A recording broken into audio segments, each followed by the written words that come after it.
story, guys. Let me take you to the next story. So I'm taking you to 255 up hivi watu wetu wa Tanzania, tuko kwenye Azam channel 138. So Hamissa Mobeto kidogo, you know, it happens that women actually are mostly affected by the daddy issues thingy. And it's a real thing, yes, okay? So Hamissa just was at an interview, a radio interview in Tanzania, and she actually said, like, you know, she was super disappointed the first time she met her dad, and that was like after a decade. She met him the first time in 2007. And they were actually out shopping with the mom, and, you know, kidogo akasikia mamake yuaitwa. Kuangalia hivi kidogo, it is their father, not the biological dad. But the mom, at the moment, she was actually remarried and she was happy. And she was like, okay, like she had already moved on. You get what I'm saying? So she thought that meeting her dad is going to be something like, you know, the way we watch movies, you see the way families reunite. People are happy over there. People are like excited, you know. Like for her, it was just purely disappointment. And this is what she said. I was born in Mwanza, but after my parents separated, we went to live with my grandmother elsewhere. They did not separate in a good way growing up. I did not know my dad because when my parents separated, I was a few months old. So she was actually very young. And she was like, in 2007 is when I met my dad for the first time. We had gone for Christmas shopping and I was to get a dress. After going around in the first shop, we had someone calling after my mom. On turning back, we came face to face with my dad. The shop where I'd seen the dress I liked was his. And I think the sad thing is the fact that, you know, after the dad came around for like 2 years and then the dad just disappeared again. But I say for some people, I think that's why I say, like, some people are just sperm donors and others are just... Yeah, necessarily your father doesn't have to be your biological father, literally. To me, like, I've never said this on anywhere on my platforms, but like, Owiti is not really my biological dad. I have never met my biological dad, and I honestly don't think right now I'll be interested to meet him. Like, what can we talk about that he didn't look for me? Why would I want to look for him? So you've never even been curious? I don't even know who he is. What? Yeah.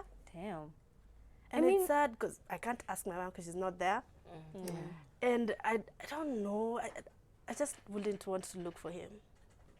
Is there a point you wanted to? Yes, when I was a little younger, but I was so scared of my mom because she's tough. I was like, huyu nitamuuliza ile kuwekwa kofi nitaekwa. Acha tu nilenge. So I'd ask my aunties and they'd be like, we don't know. You can ask your mom. I'm like, no. Like, no, so you ask her for me. But I don't know. I just feel like I need to throw this inside there. Yeah. Whether you're a father and not the biological dad, whoever you are, and maybe you have a father figure and a mother figure that's not your biological mom or father, and they're treating you so well, they take you as their own, appreciate it, run with it, go with it, respect them the same, and just try to avoid those words whereby when you get so mad, you're like, you know, you're not even my real... Don't do that. As long as they give you the fatherly attention, the motherly attention, and the love, and they're taking care of you, appreciate it. Just si lazima ikwe biological dad wako ndio father. Wengine they're just people who give birth and forgot. It's true. Again, you know, and it's a hard truth, but it's the reality of the matter. Yeah, and sometimes it's a blessing in disguise. Hamissa's dad came back, and then after 2 years, you know, what kind of damage are you doing to this child? Because she, first of all, she's disappointed, and then she's given you a chance. 2 years in, then you decide, it wasn't all that, then you leave. It's not right. Just stay away. Yeah, like, what are you teaching her about, like, the how she can rely on men? Like, that's where she's going to learn it from. That's true. Yeah. All right. It's me, right? Cool. So, Meghan Markle back. Oh, wow. Okay, fine, cool. So Meghan Markle was, and the husband went back to the UK for the thing we talked about last week, the celebration of veterans who fought in the war. They have a day there where they celebrate them and the achievements they've done. Just spend a day celebrating what they did for the country. So during all of that is happening there, Meghan Markle went to this school. It is called the Robert Clark School. And I think she was having a talk there. Well, she was there. She... there was a gentleman, like a little boy, 16-year-old boy, I think he's Nigerian, he's called Okoye. So this little boy, I think, had a speech to make or something. So when Meghan Markle introduced the boy to come onto the stage, the boy could not stop smiling. So while the boy was on stage, they hugged a bit. This one's for, yeah, welcome, the stage is yours. And then this boy could not stop smiling. And the first thing this little man said to the crowd, the students, was, she's beautiful, ain't it? Oh.